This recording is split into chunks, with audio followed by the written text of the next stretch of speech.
Hey, this is Frank. This is a 2007 Toyota Corolla with a 1.8-liter 1zz engine.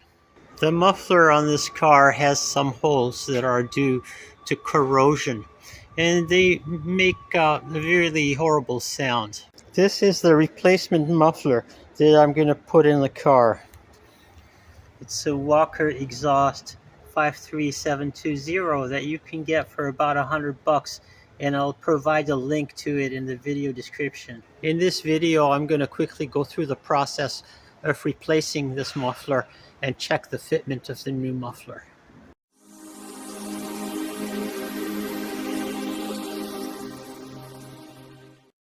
The muffler is held in by two bolts with 14mm heads. These can be zipped off really quickly.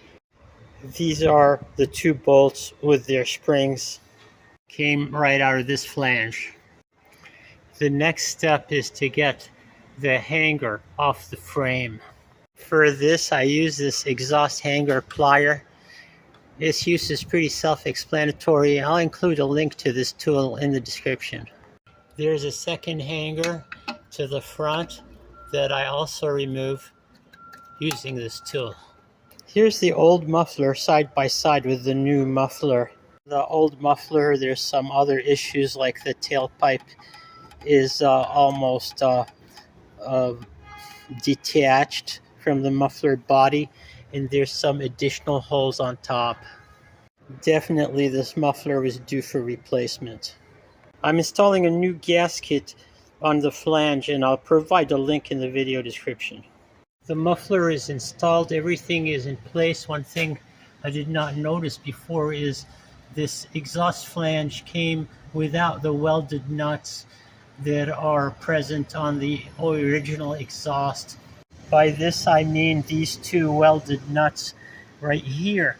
So this means you have to provide two M10 by 1.25 thread nuts to fasten your exhaust flange. The rear hanger is in place and the front hanger is also in place.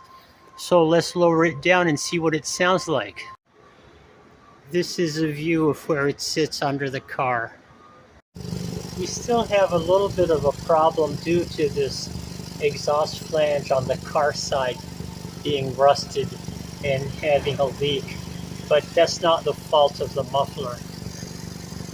I hope you've enjoyed this video. Thank you for watching.